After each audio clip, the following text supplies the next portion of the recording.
स्वयंपाकात स्वादाची जान, डीएम मसाले तुमच्या घराची शान। छत्रपती शासन महिला गृह उद्योग कबनूर इचलकरंजी घेऊन येत आहेत अस्सल परंपरेची मराठमोळी चव म्हणजेच डीएम मसाले। मटन मसाला, चिकन मसाला, धणे पावडर, गरम मसाला, बिर्याणी मसाला, तिखट चवदार मसाले आणि चटणी म्हणजेच डीएम मसाले।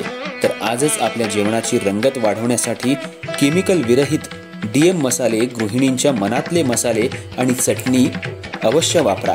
डीएम मसाले महिला बचत गटाद्वारे करणारे स्वच्छ माफक दरामध्ये म्हणजेच डीएम मसाले।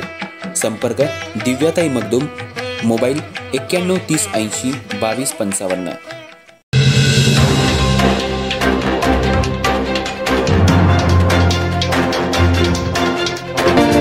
नमस्कार, मी तेजस्विनी मगदूम। एम मराठीमध्ये आपल्या सर्वांचं स्वागत आहे। पाहूया ठळक घडामोडी। इचलकरंजी शहरातल्या उद्धव बाळासाहेब ठाकरे शिवसेना गटाच्या पदाधिकारी आणि शिवसैनिकांनी मराठी भाषेचा अनादर करणाऱ्या राष्ट्रीय स्वयंसेवक संघाचे ज्येष्ठ नेते भैया जोशी यांच्या निषेधार्थ महात्मा गांधी पुतळा परिसरात जोरदार निदर्शनं केली। मराठी भाषेचा अनादर केल्याप्रकरणी जोशी यांच्यावर तात्काळ कारवाईची मागणी यावेळी करण्यात आली। यावेळी ठाकरे गटाचे कार्यकर्ते मोठ्या संख्येने उपस्थित होते। मुंबईत येणाऱ्या प्रत्येकानं मराठी शिकलीच पाहिजे असं नाही, असं वादग्रस्त विधान भैया जोशी यांनी केलं होतं। बाळासाहेब ठाकरे यांच्या विचारांचे वारसदार म्हणवणारे जे सत्तेत बसले आहेत त्यांची हिंमत असेल तर जोशी यांच्यावर कारवाई करावी अशी मागणी यावेळी करण्यात आली।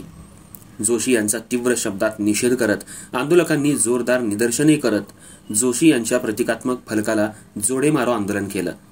यावेळी जिल्हा प्रमुख वैभव उगळे, शहर प्रमुख सयाजी चव्हाण, मलकारी लवटे, धनाजी मोरे, आनंदा शेट्टी, मनोज भाट, महेश बोहरा, गणेश शर्मा, गणेश जमटे, राजू मोकाशी, दत्ता साळुंखे, शिवाजी पाटील, सागर जाधव, भरत शिवलिंगे, शोभा गोरे यांच्यासह पदाधिकारी शिवसैनिक मोठ्या संख्येनं सहभागी झाले होते।